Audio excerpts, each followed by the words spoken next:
الله الرحمن الرحيم. الحمد لله الواحد القهار، مكور الليل على النهار، تبصرة لذوي القلوب والأبصار. والصلاة والسلام على سيد الأبرار، سيدنا ومولانا محمد المختار، وعلى آله وصحبه مصابيح الغرر. سبحانك لا علم لنا إلا ما علمتنا إنك أنت العليم الحكيم. ولا حول ولا قوة إلا بالله العلي العظيم. نستغفر الله العظيم. Para alim ulama, tuan-tuan guru, bapak-bapak, ibu-ibu, jamaah kajian ba'dal maghrib Masjid Nurul Ikhlas Nurul Ikhlas. Kita berdoa kepada Allah Subhanahu wa taala.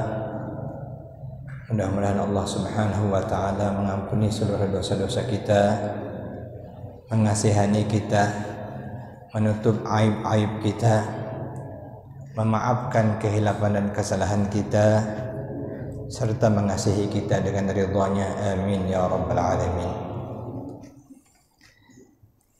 Pada 2 minggu yang lalu telah kita bacakan beberapa dari sifat wajib bagi Allah Subhanahu wa taala yang 20, dan telah sampai kita kepada membahas mengenal tentang sifat Allah qiyamuhu ta'ala binafsih. Adapun malam hari ini kita masuk kepada sifat yang ke-6, yaitu al-wahdaniyah. Dulu kita sampaikan bahwa dalam sifat 20 ini para ulama telah membagi ke dalam 4 klasifikasi. Yang pertama namanya sifat nafsiyah, yaitu sifat wujud. Kemudian yang kedua sifat salbiyah, menafikan segala hal yang tidak layak bagi Allah Subhanahu wa taala. Kemudian klasifikasi ketiga sifat ma'ani. Klasifikasi keempat sifat ma'nawiyah. Nah, ini kita wahdaniyat masih kepada sifat salbiyah. Artinya Allah dengan sifatnya al-wahdaniyah ini esa, tidak berbilang, menafikan kepada tentunya lawan-lawannya yang tak layak, tak pantas bagi Allah Subhanahu wa taala. Al-wahdaniyatu qala al-musannif rahimahullahu taala wa nafa'ana bihi. Berkata pengarang kitab ini, semoga Allah memberkahi kita berkat ilmu-ilmu beliau fid dunya wal akhirah. Amin ya rabbal alamin. Al-wahdaniyatu وهي عدم التعدد في ذاته تعالى وصفاته وأفعاله.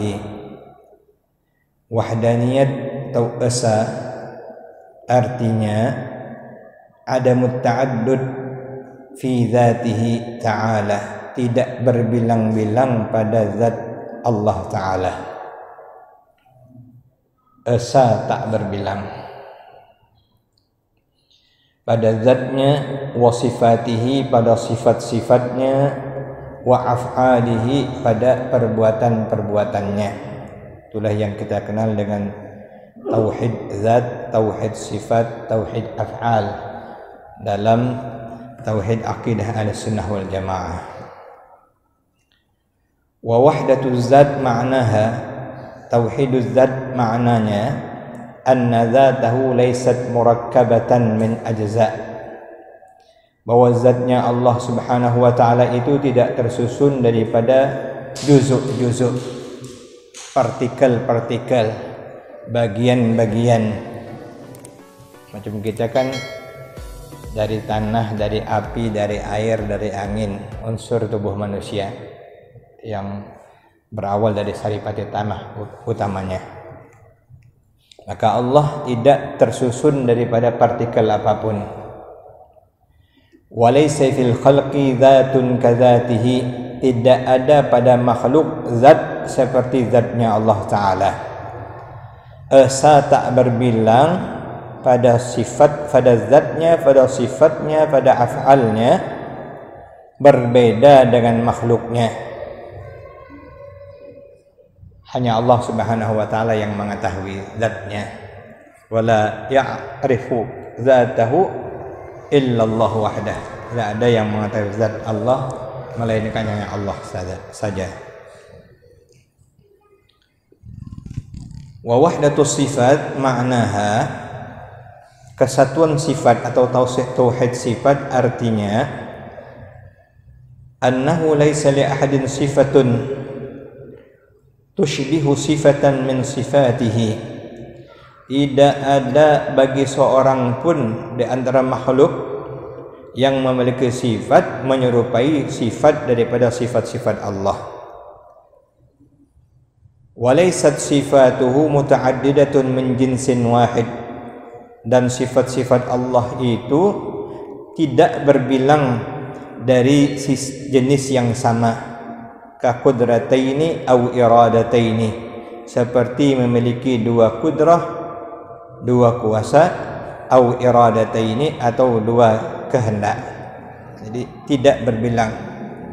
Esa pada zat, esa pada sifat, esa pada af'alnya.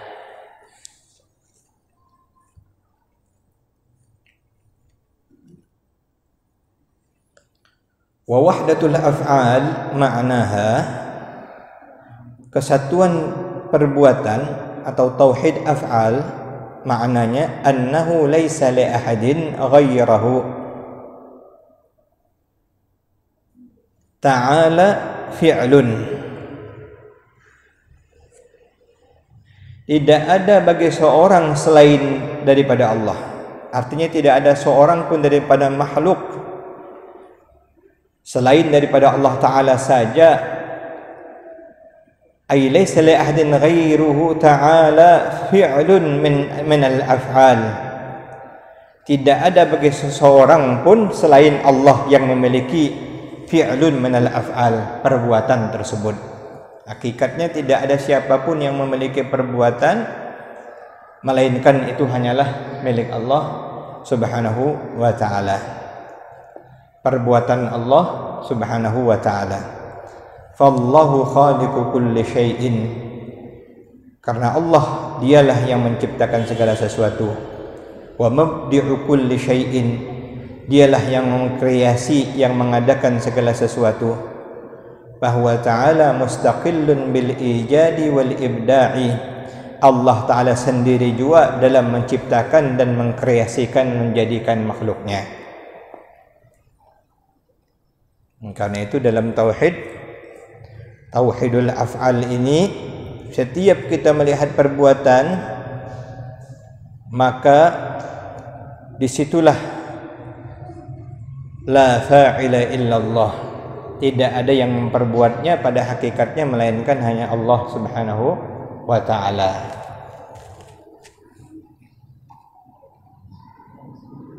Di sini akan lahir tauhid, tidak menyaksikan kita pada sesuatu melainkan kita menyaksikan Allah.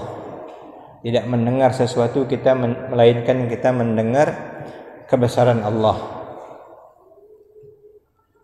Tidak memandang kita pada perbuatan apapun melainkan kita menyaksikan perbuatan Allah. Tapi tentunya dengan adab. Dengan adab.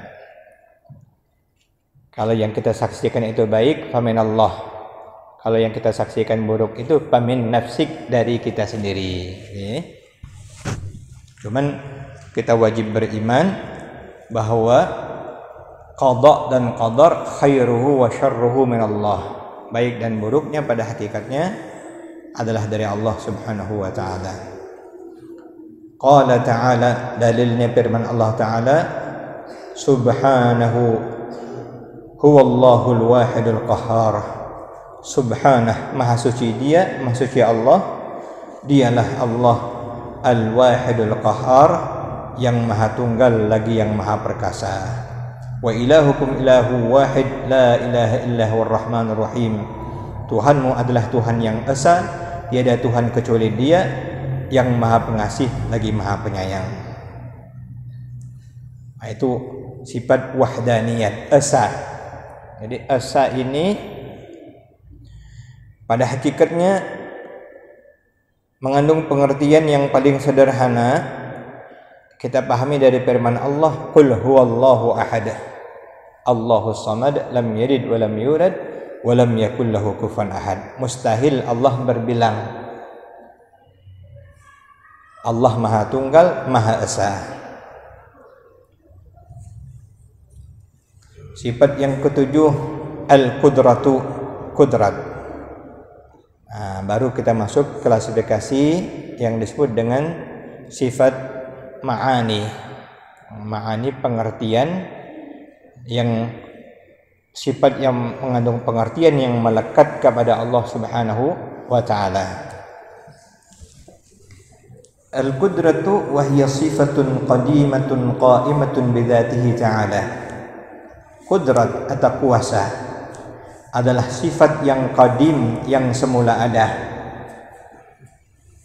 Qa'imatun bidzatihi ta'ala, yang berdiri dengan zat Allah ta'ala, tak terpisah dari Allah. Qadim, azali, qa'imatun bidzatihi ta'ala. Yujidu biha wa yu'dim, dengannya Allah mengadakan, dan dengan sifat kudrah pula Allah memusnahkan atau meniadakan. Qala ta'ala, innallaha ala kulli syai'in qadir. Sesungguhnya Allah Subhanahu wa ta'ala atas segala sesuatu qadirun, maha kuasa. Wa ma kana Allahu liyu'jizahu min syai'in fis samawati wala fil ard innahu kana 'aliman qadira. Tidak ada yang melemahkan Allah apapun juga di langit dan di bumi. Sesungguhnya Allah adalah Allah maha mengetahui lagi maha kuasa. Fatir ayat 44. Nah, itu sifat kuasa Allah Subhanahu wa ta'ala. Nah, kuasa dalam pengertian bahasa kita yang paling kita pahami adalah kemampuan. Maka kudrah Allah, kekuatan Allah, kemampuan Allah, kuasa Allah, sifat yang melekat pada zat Allah yang tiada bandingnya. Dengannya Dia mengadakan dan dengannya Dia mentiadakan. Dengannya Dia menghidupkan, dengannya Dia mematikan. Dengannya Dia menciptakan, dengannya Dia memusnahkan. Al-Qudrah. Yang kedelapan, al-iradatu, berkehendak. Wahiyya sifatun qadimatun qa'imatun bidzatihi ta'ala. Iradah, berkehendak, adalah sifat yang qadim, yang tanpa awal, yang sedia ada, qa'imatun bidzatihi ta'ala, yang berdiri dengan zatnya Allah ta'ala. Yukhassisu bihal mumkina bi ba'di ma yajuzu alaihi, yang Allah khususkan dengan sifat iradah tersebut segala yang mungkin dengan apa saja yang boleh baginya. Bahwa Subhanahu wa ta'ala lahu ayyatasarrafa fil kauni hasba masyiatihi. Allah ta'ala jua yang berkehendak melakukan apa saja di alam ini sesuai dengan keinginannya. Wa iradatihi, dan kehendaknya. Wa hikmatihi, dan hikmahnya. Fayaj'alu hadha tawilan aw qasiran, dijadikannya yang ini tinggi, yang ini pendek. Aw hasanan aw qabihan, yang ininya baik, yang ini buruk. Aw aliman aw jahilan, yang ini alim, yang ini jahil, yang ini putih, yang ini hitam, yang ini gagah, yang ini jelek, dan sebagainya. Fi hadzal makan aw fi ghairihi, pada tempat ini ada pada tempat lainnya. Itu sesuai dengan kehendak Allah. Beliau Allah Subhanahu wa ta'ala, Dia Allah Subhanahu wa ta'ala bebas berkehendak apapun juga yang diinginkannya bagi alam ini atas kehendak dan keinginannya. Qala ta'ala, innama qawluna li syai'in idza aradnahu an naqula lahu kun fayakun. Sesungguhnya perkataan kami bagi segala sesuatu yang apabila kami menginginkannya, kami hanya mengatakan baginya kun, jadilah engkau, fayakun, maka jadilah. Dalam surat Yasin juga ada ya. Iza aradallahu syai'an ayyaqula lahu kun fayakun. Makanya ada doa, Allahumma inni nas'aluka bi asrari bainal kaf wan nun. Rahasia antara kaf dan nun, kata-kata firman Allah daripada kun, jadilah, fayakun, maka jadilah apa yang diinginkan oleh Allah Subhanahu wa ta'ala. Banyak dalil-dalilnya. At-tasi'atu, yang ke-9, al-ilmu, sifat ilmu. Wa huwa sifatun qadimatun qa'imatun bidatihi ta'ala.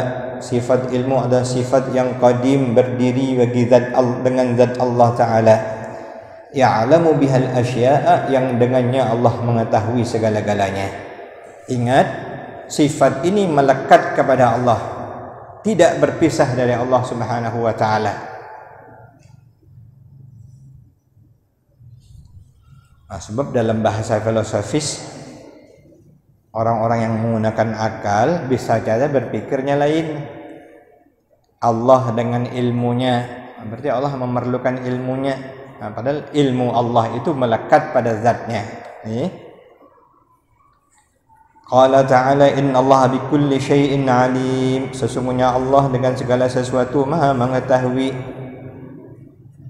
Wa qala ta'ala wa annallaha qad ahata bikulli syai'in ilma. Sesungguhnya Allah ilmunya meliputi segala sesuatu. Subhanahu wa ta'ala. Tidak ada satupun yang luput daripada ilmu Allah. Dalam hadis disebutkan an-namlu sauda, an-namlatu sauda, semut hitam, fis sakharatis sauda, dalam batu hitam, wa fi lailatul zalma, di tengah malam yang hitam, Allahu ya'lamuha, Allah mengetahuinya. Atau kama qala Rasulullah sallallahu alaihi wasallam. Bahkan baginya rezekinya. Bukan hanya mengetahui, semut yang berdiam dalam lubang pun masih dapat rezeki. Di tengah batu, di tengah batu, di dalam batu yang paling dalam sekalipun, ternyata kita tahu banyak hewan yang hidup, semut, ulat-ulat, subhanallah. Kemudian sifat yang ke-10 yang wajib bagi Allah Ta'ala, al-hayatu, hidup. Wahia sifatun qadimatun bidatihi ta'ala, sifat yang qadim bagi Allah Ta'ala. Tusahhihu lahul ittisab bil qudrah wal iradah. Dengan sifat hayah inilah disandarkan sifat kuasa serta iradah serta ilmu serta mendengar serta melihat serta berbicara. Hayyan, walau lam yakun ta'ala hayyan, kalau Allah Ta'ala tidak memiliki kehidupan, tidak hidup, ma thabatat lahu hadus sifat, bagaimana mungkin sifat-sifat yang lain itu ada padanya. Menginginkan, mengetahui, mendengar, melihat, berbicara, tentunya hidup, wajib hidup. Bagaimana tidak bisa sifat-sifat itu ada kalau Allah tidak bersifat hayyun, hidup, maha hidup. Qala ta'ala wa tawakkal 'alal hayyil ladzi la yamut. Bertawakkallah kamu wahai Nabi Muhammad 'alal hayyil ladzi la yamut, dengan zat yang maha hidup lagi tak pernah mati, yang tak pernah mati. Wa tawakkal 'alal hayyil ladzi la yamut. Ini saya masih teringat ayahanda Kiai Haji Muhammad Ali bin Syekh Abdul Wahab pernah berdua. Beliau mengajarkan saya, ayahnya guru Latif nih. Alhamdulillah, tahadduts bin ni'mah, saya termasuk sangat dekat dengan beliau. Ketika kami berdua, beliau mengatakan, terhadap apapun yang ingin kau lakukan, bertawakkallah kepada Allah. Sambil membacakan ayat ini, wa tawakkal 'alal hayyil ladzi la yamut. Bertawakkallah kepada zat yang maha hidup, yang tak mati, yang tak pernah mati. kekal abadi. Sifat yang ke-11 dan ke-12, as-sam'u wal basaru, maha mendengar lagi pendengaran dan penglihatan. Jadi sifat memiliki kehidupan, 11-12 memiliki sifat pendengaran dan penglihatan. Wa huma sifatani qadimatani qa'imatani bidzatihi ta'ala. Dua sifat ini adalah sifat yang qadim, yang berdiri keduanya dengan zat ta'ala, yang kashifu bihimal mawjud. Allah Ta'ala sami'un yasma'u kulla syai'in hatta innahu yasma'u dabiban namlati sawdaya ala sakhratil malsa'i fillatil zalma. Seperti tadi juga Allah Subhanahu wa Ta'ala dengan sifat pendengaran dan penglihatannya ini, segala yang ada diketahuinya, didengarnya, dilihatnya. Allah Ta'ala maha mendengar apapun juga, bahkan dia mendengar dabiban namlati, suara kalau semut kecil, dabiban namlati, semut yang paling kecil. Bahasa kita ini dabiban namlah nih, sebenarnya ada yang mengatakan tungau ya.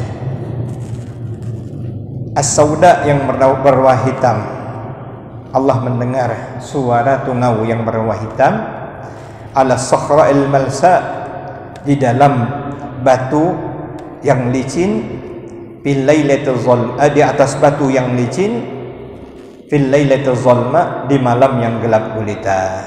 Allah melihat, Allah mendengar. Suara hati kita Allah mendengar, terlintas di hati kita Allah mengetahui dan mendengar.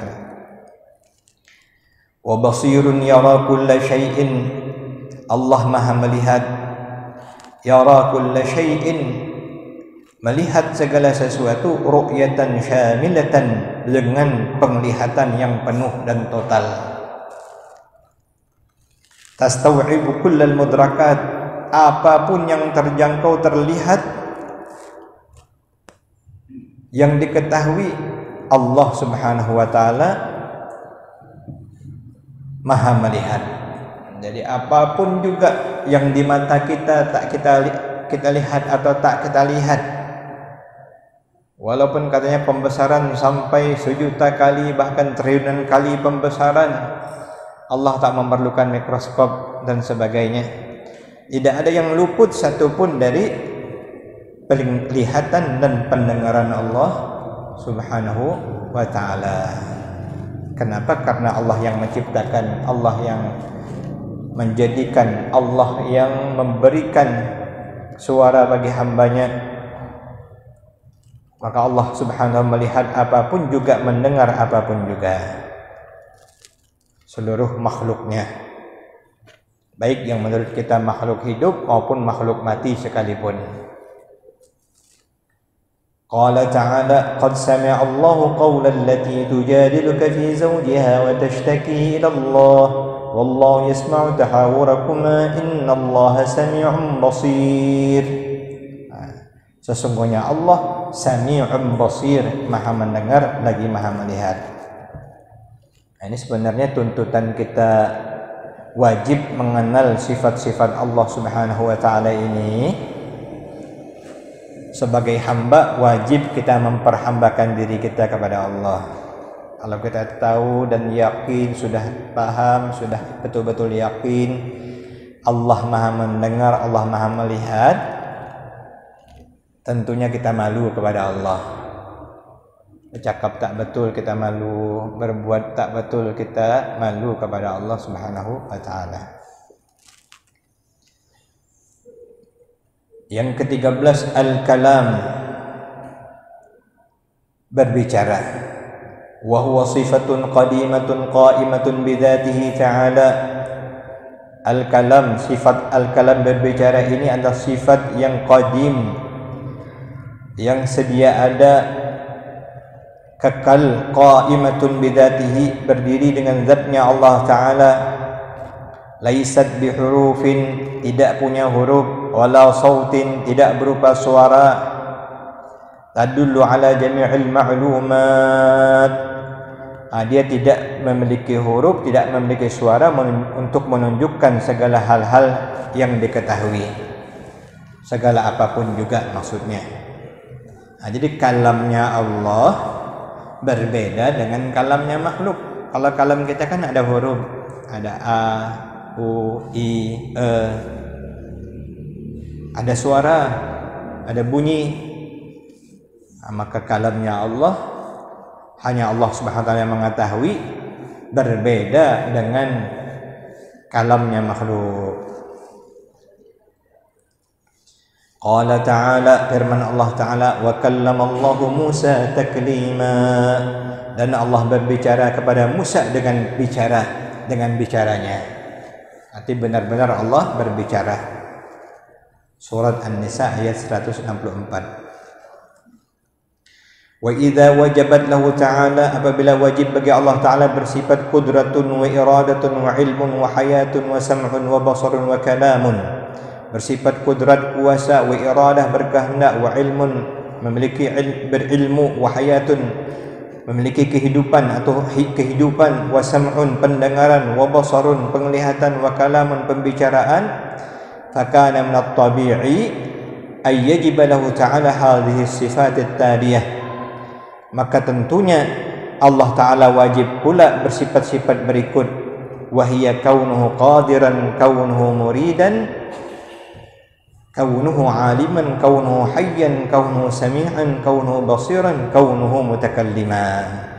Tadi sifat ma'ani, tentunya sifat ma'ani itu tidak mungkin tanpa ma'nawiyah. Tak mungkin Allah itu memiliki kudrah, kemampuan, kalau Allah tidak bersifat qadir, maha kuasa. Hal keadaan Allah maha kuasa, hal keadaan Allah muridan, dengan iradahnya, berkehendak dengan iradahnya, kaunuhu aliman, mengetahui dengan ilmunya, kaunuhu hayyan, hidup dengan sifat kehidupan, kaunuhu sami'an, maha mendengar Allah Ta'ala dengan sifat pendengaran, kaunuhu basiran, maha melihat Allah Ta'ala dengan sifat penglihatan, wa kaunuhu mutakallima, maha berbicara Allah dengan sifat kalamnya. Jadi antara sifat ma'ani dan ma'nawiyah itu adalah sifat yang berkelanjutan, yang tak terputus. Dan sifat ma'ani mewajibkan sifat ma'nawiyah bagi Allah Subhanahu wa taala. Wa hadhihi 20 sifatan, itulah atau inilah 20 sifat, tanqasimu ila arba'ati aqsamin, yang dibagi kepada 4 klasifikasi yang tadi kita sebutkan. Yang pertama sifatun nafsiyatun nisbatun lin nafsi ay az-zat.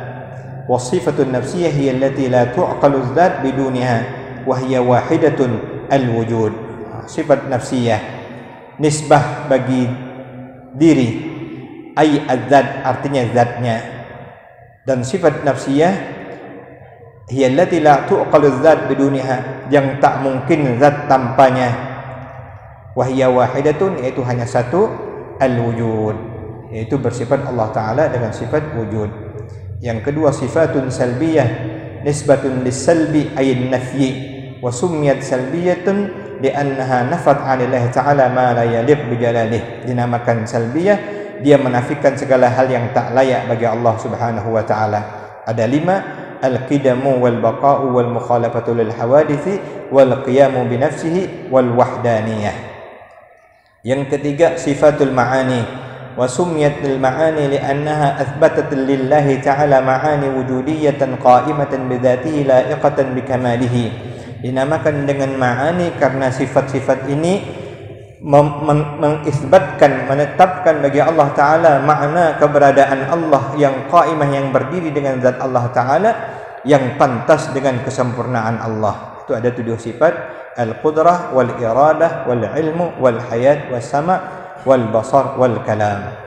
Yang keempat sifatun ma'nawiyah nisbatun lis-sab'il ma'ani. Sifat ma'nawiyah ini dinisbahkan kepada 7 sifat ma'ani, allati hiya far'un minha, yang merupakan cabang daripada sifat al-ma'ani yang tadi disebutkan.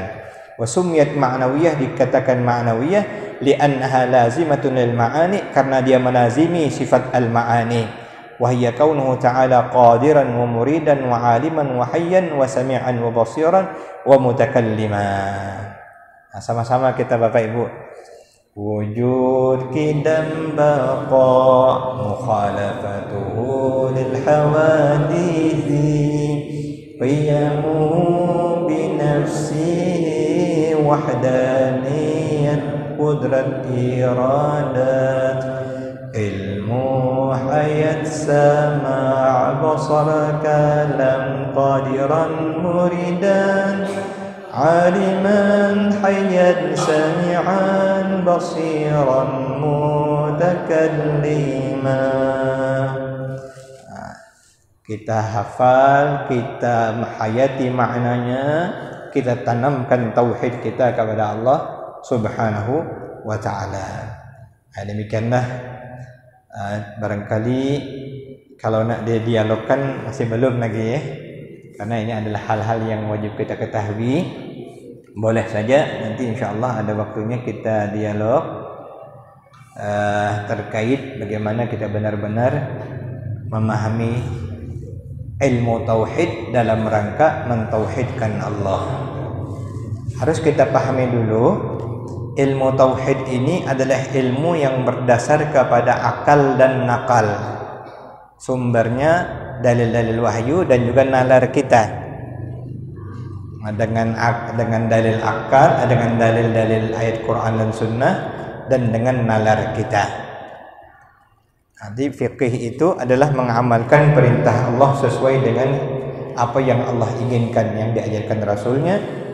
Tasawuf nanti yang mendudukkannya. Sehingga tiga ilmu itu tujuannya mentauhidkan Allah Subhanahu wa ta'ala.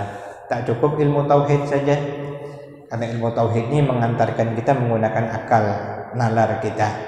Tapi untuk penuh dengan penjiwaan, itulah ilmu tauhid, ilmu fikih, dan ilmu tasawuf. Ini secara sederhana para ulama kita mengenalkan kepada kita sifat-sifat yang wajib bagi Allah. Ini sifat-sifat induk. Sesungguhnya Allah tak terbatas sifatnya, tapi sifat-sifat induk ini disinilah para ulama memudahkan dan memberikan kepada kita bagaimana kita mengenal Allah Subhanahu wa ta'ala dalam rangka mentauhidkan Allah Subhanahu wa ta'ala. Ma'rifat dalam ilmu tauhid adalah ma'rifat dengan ilmu, yaitu melalui dalil dan nakal. Kalau ma'rifat dalam tasawuf melalui hati dan jiwa. Jadi semuanya wajib dipadukan. Wallahu a'lam bis-shawab wa ilaihi al-marji wal ma'ab. ألا يعلم من خلق وهو اللطيف الخبير يا لطيفا بخلقه يا عالما بخلقه يا خبيرا بخلقه انتم بنا يا لطيف يا عليم يا خبير يا لطيفا بخلقه يا عالما بخلقه يا خبيرا بخلقه انتم بنا يا لطيف يا عليم يا خبير يا لطيفا بخلقه يا عليما بخلقه يا خبيرا بخلقه انتم بنا يا لطيف يا عليم يا خبير يا لطيفا لم يزل انتم بنا فيما نزل إنك لطيف لم تزل انتم بنا والمسلمين يا لطيفا لم يزل انتم بنا فيما نزل إنك لطيف لم تزل انتم بنا والمسلمين يا لطيفا لم يزل انتم بنا فيما نزل إنك لطيف لم تزل انتم بنا والمسلمين. آمين آمين يا الله يا رب العالمين. بسم الله الرحمن الرحيم. الحمد لله رب العالمين. حمد الحامدين حمد الشاكرين حمد الناعمين حمد يوافي نعمه ويكافئ مزيده. يا ربنا لك الحمد كما ينبغي لجلال وجهك الكريم وعظيم سلطانك. اللهم صل على سيدنا محمد صلاة تنجينا بها من جميع الأهوال والآفات، وتقضي لنا بها جميع الحاجات، وتطهرنا بها من جميع السيئات، وترفعنا بها إنك على الدرجات، وتبلغنا بأقصى الغايات من جميع الخيرات في الحياة وبعد الممات.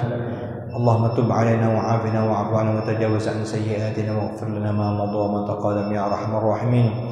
اللهم اغفر لأمة سيدنا محمد وارحم أمة سيدنا محمد واستر أمة سيدنا محمد وانصر أمة سيدنا محمد واجبر أمة سيدنا محمد وأصلح أمة سيدنا محمد وتجاوز عن أمة سيدنا محمد وفرج على أمة سيدنا محمد واجعلنا يا ربنا يا الله من خيار أمة سيدنا محمد صلى الله عليه وسلم.